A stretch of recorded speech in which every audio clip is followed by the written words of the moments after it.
आइए next question करते हैं, क्वेश्चन नंबर 74।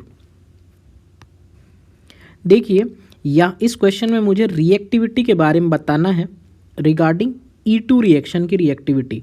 ठीक है, अब देखो एक चीज़ तो आप ये समझ लीजिए कि कोई सा भी रिएक्शन हो, आइदर E1 हो या वो रिएक्शन E2 रिएक्शन हो, कोई भी रिएक्शन अच्छा हो जाएगा अगर उसमें लीविंग ग्रुप अच्छा हो।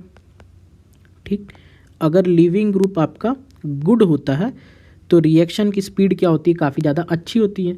दूसरा एक और केस बोल सकते हैं कि अगर जितनी कम बॉन्ड एनर्जी हो, लिविंग ग्रुप अच्छा होने का मतलब तो यही होता है ना, जितनी ज़्यादा बॉन्ड एनर्जी होगी कम, उतना ज़्यादा फास्ट होगा वो रिएक्शन।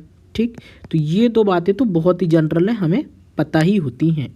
ठीक, अब अगर ए बी सी ऑप्शंस को हम एनालाइज करें तो बताइए सबसे अच्छा लिविंग ग्रुप कौन सा है। ऑब्वियसली ए वाले में सबसे अच्छा लिविंग ग्रुप है, तो ए वाला लिविंग ग्रुप आपका सबसे बेस्ट है, तो सबसे ज़्यादा रिएक्टिविटी किसकी हो जाएगी, ए की हो जाएगी। अगर आप ऑप्शन बी और सी को कंपेयर करें, ऑप्शन बी और ऑप्शन सी को कंपेयर करें तो आप पाओगे कि ड्यूटेरियम की बॉन्ड एनर्जी ज़्यादा होती है in comparison to hydrogen. Deuterium की बॉन्ड एनर्जी ज़्यादा अच्छी होती है इन कंपैरिजन टू हाइड्रोजन। ये हमको पता है ना, T greater than D greater than H, ये वाला केस बनता है, ये तो सबको पता है। ठीक, तो ऑब्वियसली बी की कम हो जाएगी फिर सी की आ जाएगी। ठीक है, तो बी वाला कम हो जाएगा बॉन्ड एनर्जी की वजह से। तो ऑर्डर हमारे सामने क्या बनेगा, हमारे सामने ऑर्डर बनेगा सबसे फास्ट होगा E2 रिएक्शन ए में, उसके बाद हो जाएगा सी में, फिर आ जाएगा बी में। ठीक, तो ए सी बी ये ऑप्शन हमारे सामने होना चाहिए। अगर आप इसको ध्यान से ऑब्जर्व करो तो कौन कौन सी बातें यहाँ पे सही हैं। ठीक है, तो देखो पहला ऑप्शन में बोला A is more reactive than B, तो ऑब्वियसली सही बात है।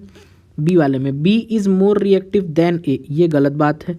सी वाला देखो A is more reactive than C, ये भी सही बात है। डी वाला B is less reactive than C, ये भी सही बात है। ठीक है, तो अगर इस क्वेश्चन को सिंगल ऑप्शन करना होता तो नॉट ट्रू पूछते तो बी वाला हो जाता, लेकिन ट्रू पूछा है तो इसलिए मल्टीपल करेक्ट हो जाएंगे ए सी और डी।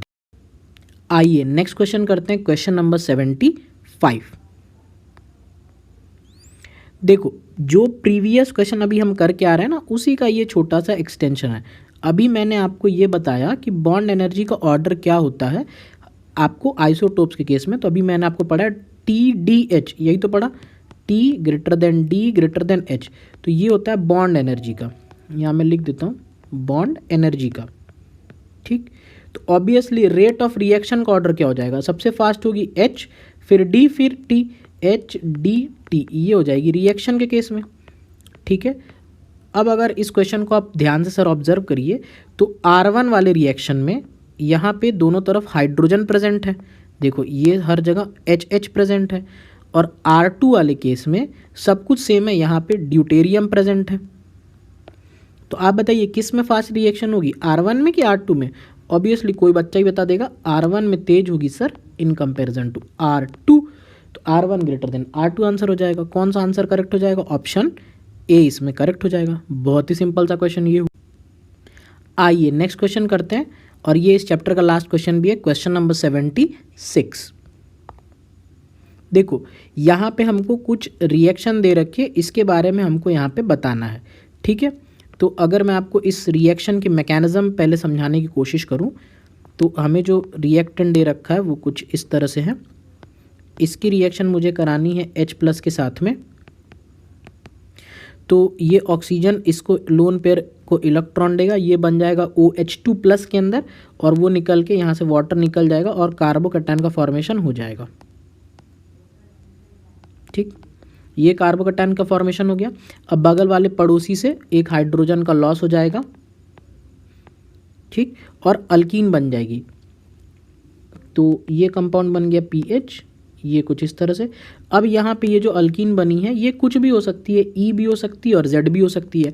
तो अगर आप ध्यान से प्रोडक्ट को देखोगे जो बना रखा है क्वेश्चन में, तो ये क्योंकि ये जो अल्कीन है ना, हमें नहीं पता ना कौन सी अल्कीन बनेगी, कुछ भी बन सकती है, तो आइदर E भी बन सकती है या वो Z भी बन सकती है। तो अगर आप प्रोडक्ट को ऑब्जर्व करो तो देखो इधर ये E अल्कीन बना रखा है और इस तरफ ये Z अल्कीन बना रखा है, यही तो बना रखा है। अब एक बार स्टेटमेंट को पढ़ते हैं, यहाँ पे ध्यान से देखिए, हमसे पूछा है नॉट ट्रू पूछा है। It is a dehydration reaction, बिल्कुल सही बात है, तो ये स्टेटमेंट है ट्रू। ठीक। The mechanism followed is E one reaction, बिल्कुल सही। क्यों? क्योंकि कार्बोकेटायन का फॉर्मेशन हुआ है तो इवन ही होगी, तो ट्रू। ठीक। The reaction is stereoselective, अच्छा।